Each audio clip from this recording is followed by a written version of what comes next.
All right. So, good morning and welcome. We're going to start off here with the definition of Clair Obscur. In French terms, it translates to light to dark. In English, a French term that translates to light to dark in English. In the context of art, it refers to a technique known as, I'm not even going to try because I'm sure I'm going to pronounce that wrong, in Italian, where strong contrasts between light and shadows are used to create a sense of volume, depth, and three dimensionality in painting or drawing. Starting with the actual name of Clair Obscur Expedition 33, the name alone has a double, almost triple entendre, like alone, because the light to dark, the painting strokes alone is obviously a reference to. And before I get any further in, I am going to say right now, huge spoiler warning for Expedition 33. This entire video is breaking down the endings and what they mean, or what I feel like they mean in a greater context of everything.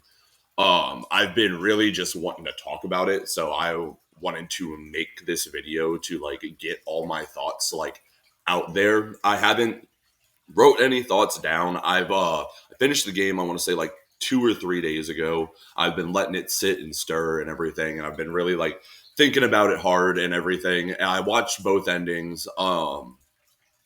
And I gotta say, like, both endings are not, there is no good ending and bad ending. Like, and I already know a lot of people believe that Mael's ending is actually, the funniest part about it is I've seen actually both. I've seen a lot of people say Mael's ending is the bad ending, and I've seen a lot of people say Burso's ending is the bad ending, which is exactly why I'm saying that it feels like there is no actual choice here. It feels like you're not getting a good choice or a bad choice. You're having to make an actual choice. There is a give in both options, and there is both a good and bad. Both endings are very bittersweet. One's a lot more bitter than sweet, but the other one is very bittersweet as well. Um, and so we're gonna get into it. Like I said, the very beginning of the game, the title of the game has, like I said, three separate meanings. It could be talking about the actual fact that the characters themselves are living in a painting and the brushstrokes itself that were used to create that painting. Again, almost in the same term, how the painting itself is three dimensional and almost reality like, is the clear obscure between the light and the shadow that create that three dimensionality and make it feel like it's reality and not just a painting. And then third, it's the light and dark between the contrast of what art can do for us and what art can do to us. Art, especially in the context of the game, art is being used for escapism for a grieving family. And art can both bring you that escapism that can like take you away from a bad day, like you had a bad day at work, or like you fucking failed at school, or like fucking your girlfriend broke up with you, like not a like long term but like a short term girlfriend relationship and everything like that. Like nothing that's going to like be world shattering or whatnot, but it just takes you out of reality for a little bit, lets you forget about it. You just fucking insert yourself back in, and then you go about your day. It was nice to get away for a little bit, but now you got to come back. Also, art can do the exact opposite. Instead of just let you escape for, well, not the exact opposite, I guess I should say. Instead of letting you escape for a little bit, it can let you escape from your reality forever in games like World of Warcraft, MMOs, and there are also like single player games that like just eat away at people's lives and they just do not want to come back to reality. And that is exactly what the game tackles in its final choice. The difference between whether you should stay in the world and essentially escape and live in the world and be free and be happy where you're at, but in the same time, it's not actually real. And the fact that it's not actually real means that it shouldn't be substantial anything you do in there, but at the same time, if you're living a happy existence, how is that any different than living the reality that you were outside? Well, the real difference is that her family is supposed to be real people and it could possibly hurt them as well. And that's what the game tackles. It almost tackles that part, but it is more. How do I put this? This is what I was trying to get at. Anyone who knows my videos, they're scuffed. I never come in with any points. I always jump around, and it's very hectic because of that. I'm actually going to move the screen over here. It's gonna be a little fucky for a minute.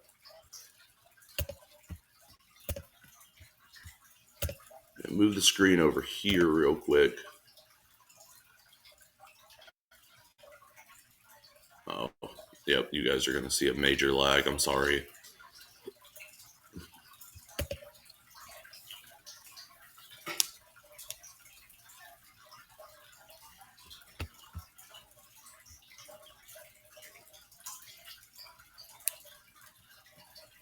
Oh, well, is it not gonna let me update it? That's fucking beautiful.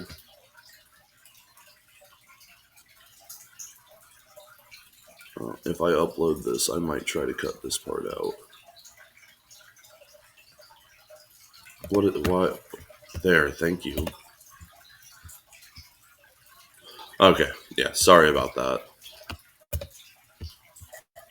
I'm gonna turn that down, and I'm gonna leave a link in the description of the video to this guy's page. I unfortunately didn't feel like getting my own recording up, so we're going to just have his video playing in the background while I talk about it a little bit and everything else like that. Also give me a little bit of a fresh course and everything.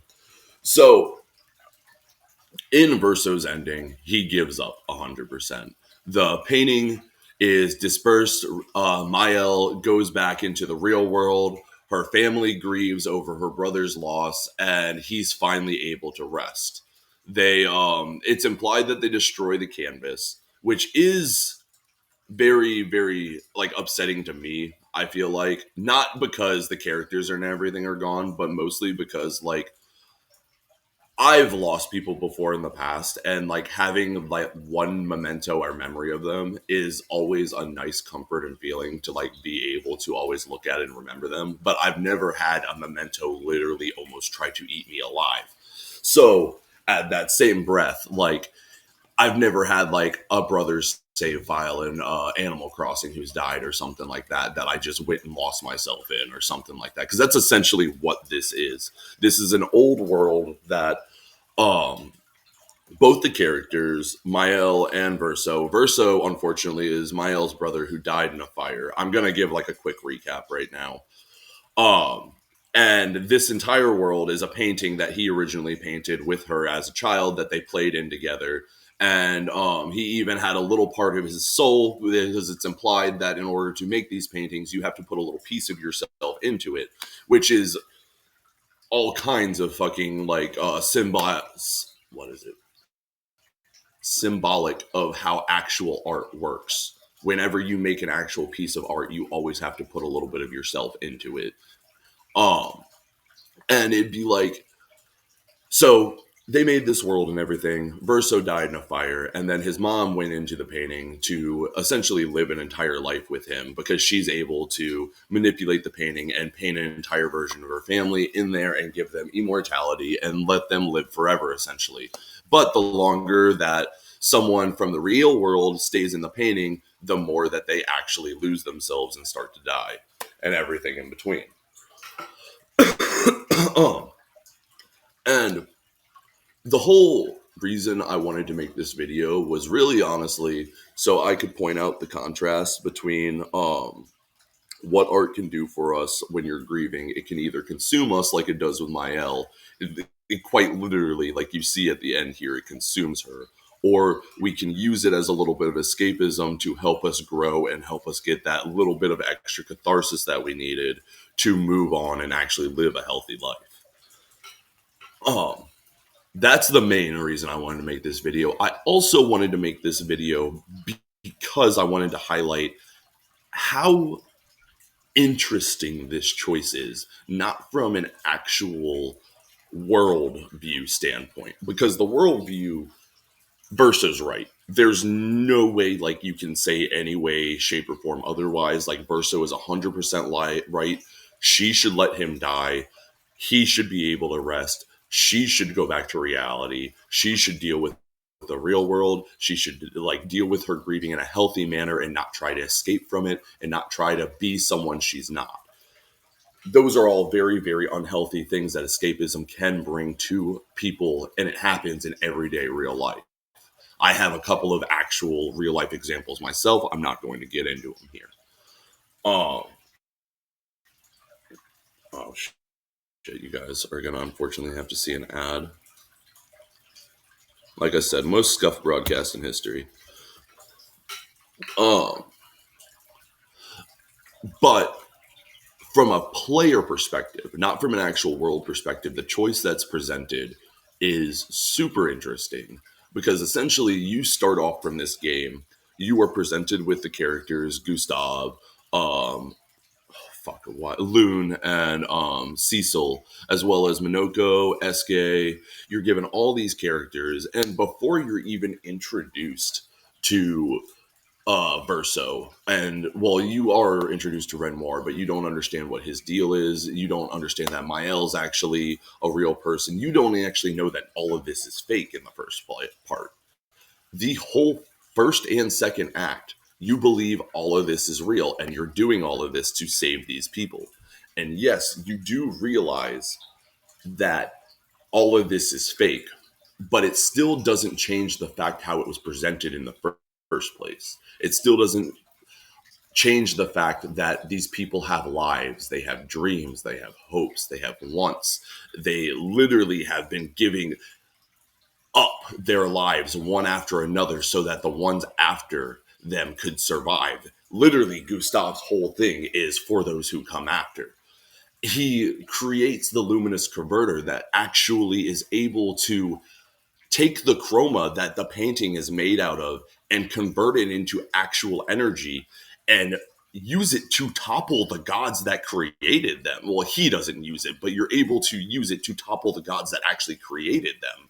So, like, these people, while not being real, definitely have sentience and definitely are more than just like, I would say like a video, like they are video game characters, obviously, but I would say they like in the context of the world, I would say instead of being like AI, it would be like if I was able to create a wooden doll and like make it dance around, you know? Or I guess video game character is the closest thing we actually have. And while I say that, it's just weird because like this isn't that at the same time. Like I can create a video game character, but I can't create a video game character that can have children, have children's children, and pass those hopes and dreams on. I mean, I guess I could, but like what I'm getting at is not every single piece of code that's created is going to do that.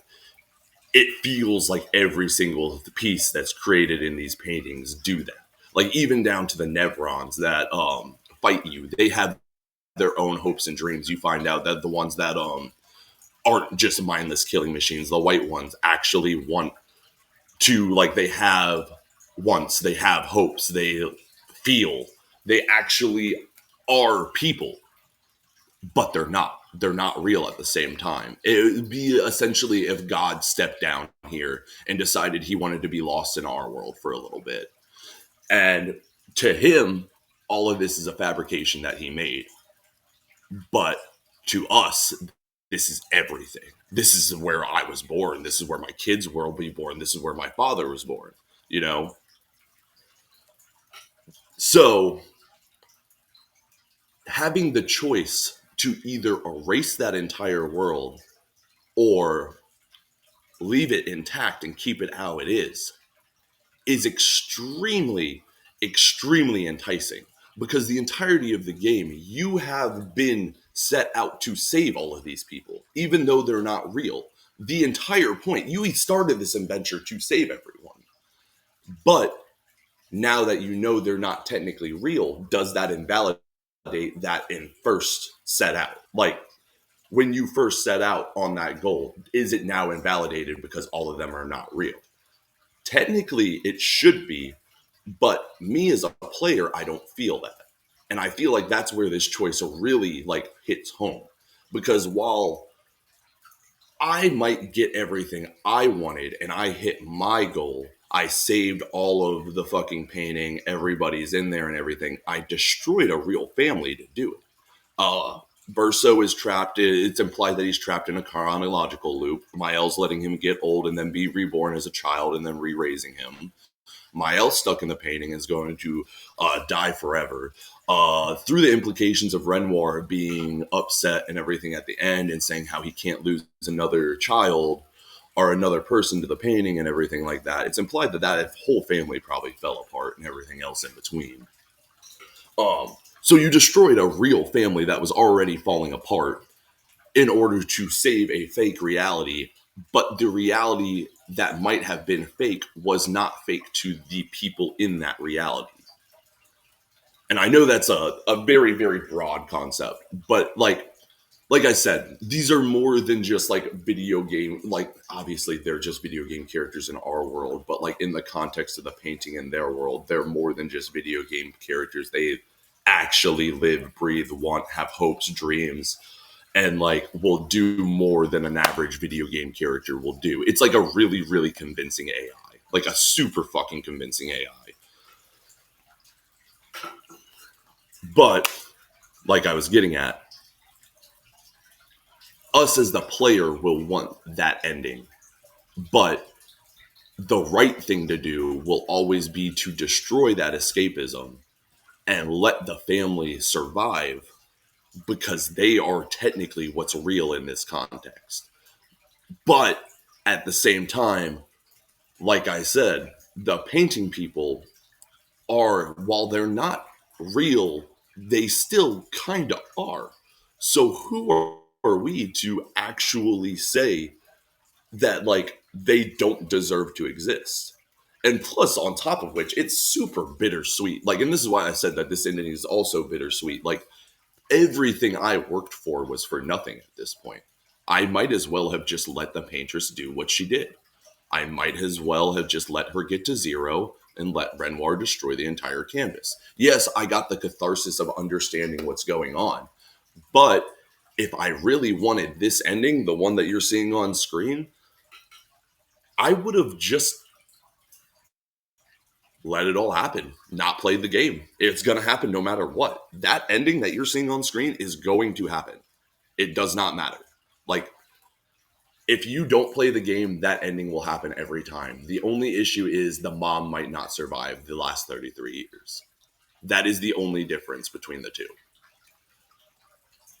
Now, if you do play the game all the way through, god damn it, another ad. Yeah, he's going to build you an e-commerce store.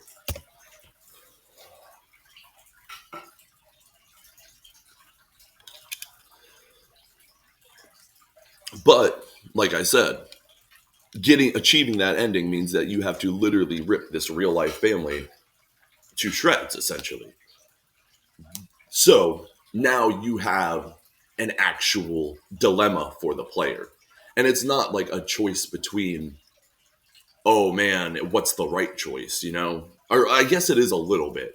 It is a little bit because like you should feel for these characters to the point that you want them to have a good ending. You should want Mael here and Renoir and their mom and her sister to all be happy. You actually should want that. And I did. I genuinely did. Like I said, Verso's 100% right. And that's the ending I chose because it was clear as day that like that was actually the right thing to do. But it was so hard for me to actually choose.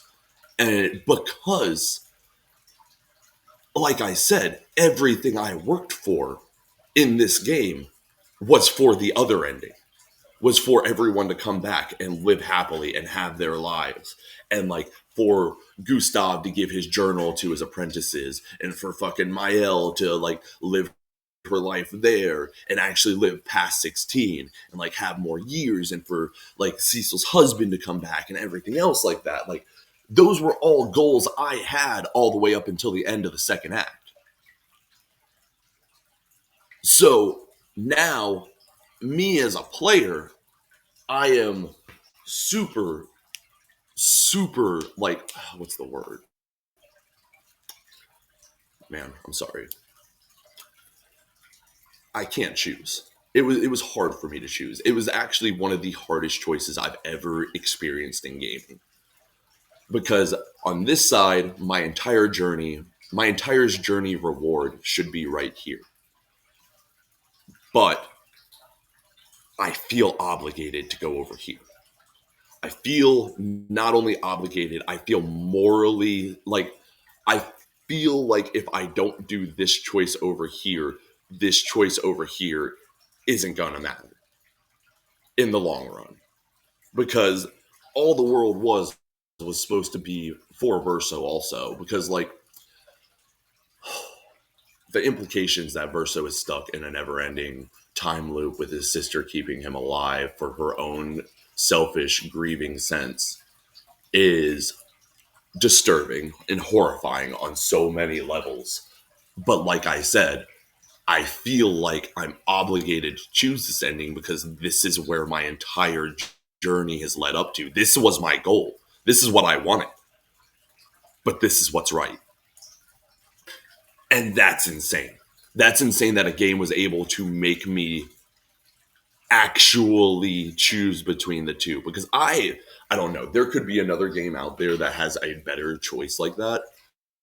But I have not experienced it personally. I have never gotten to a point in a game where I sat down and actually was like, what the fuck do I do? Like, actually, what the fuck do I do? Like, I could always reload my save and everything like that and just go back and play it all again. But that's not what I wanted. I wanted the ending that my playthrough was going to get. I wanted to know where my characters were going to end up, because that doesn't matter. Like, that matters to me more than like anyone else's playthrough or any other endings. I always like where my first playthrough ended up. You can blame Undertale for that. But yeah, it's just insane that a game was able to do that. And I am sorry I wasn't actually able to let both endings fully play out. Skip ahead a little bit in this one. But like I said, it is still insane to me that a game was able to do that and make me actually sit down and think about what I was doing, where I was going, where I actually wanted these characters to end up at the end of the day, and if it was actually worth it for those characters to end up in that position. Is it actually worth for Verso to die? Like, would it be better to never have the canvas at all? Because I didn't know if like maybe Mael's ending was like the super happy ending when I like chose it. For all I know, fucking Mael painted everyone back into existence, and then she like I had like an end game, maybe 3 or 4 bosses, and then there was a heartfelt goodbye as she left the painting. That's not what we got, but I'm so glad that's not what we got, because then like I wouldn't be making this video. But like I said, in that moment, I didn't know. I didn't know if I was fucking up or if I was making the right choice. In my mind, though, I knew I was making the right choice for the characters that were real in this context. And also, as someone who has dealt with grief in the past, I understand how easy it is to lose yourself in something like a video game or a book or a TV series, or just like something in general that just helps you get away from it all. Especially like when every single part,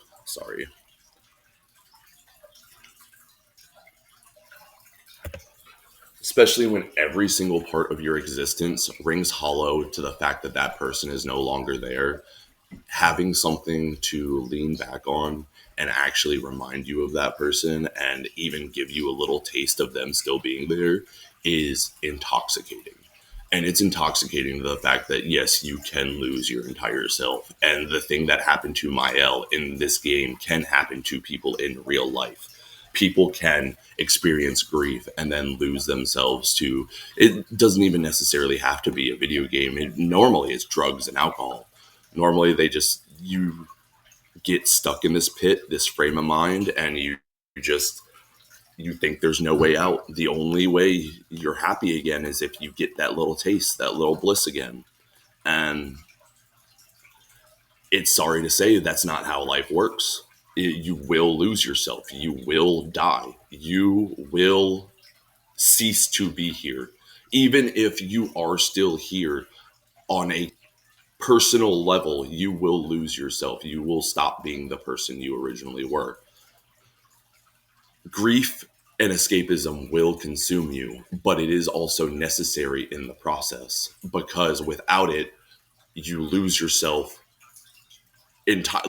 Like, escapism is necessary for the catharsis to help the grieving process, but losing yourself in that escapism to that catharsis is a disaster and a recipe for horror, like it is in this context of the game.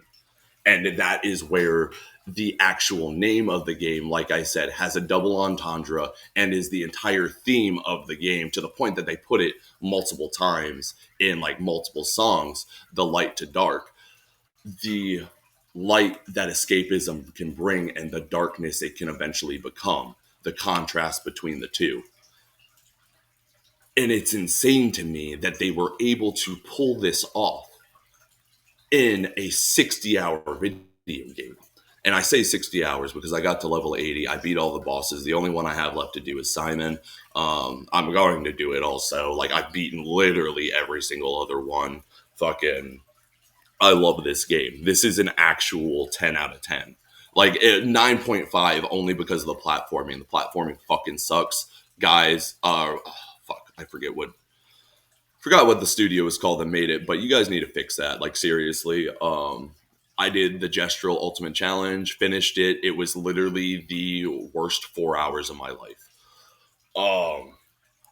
But like I was getting at, the contrast of light to darkness and grief and escapism, the fact that a video game that I'm sure on some level someone was using to escape from their shitty ass life was able to hit that resonant nail on the head.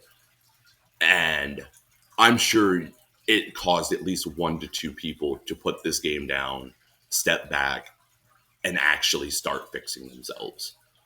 Like, I do 100% believe that, because it not only puts on display the horror that can be caused through escapism, like right there, but it also shows the beauty that can come from embracing reality and not losing yourself to that grief.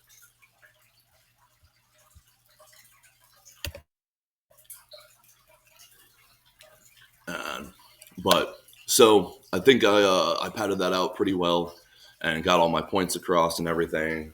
Was able to actually like get the video to play the rest of the way across, especially with the hauntingness of the fucking Mael's ending and everything else like that. Essentially, the whole that's all, guys. Like, I can't believe a video game was able to make me feel this way and actually make me sit down and think this way.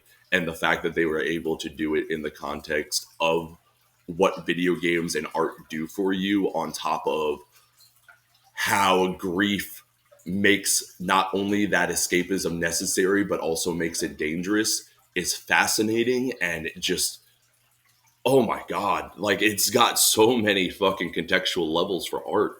It's just actually wild. Like, this is, I want to say, like, I don't want to say like the actual pinnacle of art, but like, it's definitely the pinnacle of video game art. Like, it's going to be hard to beat this one, guys. But anyways, that's all I got. Peace.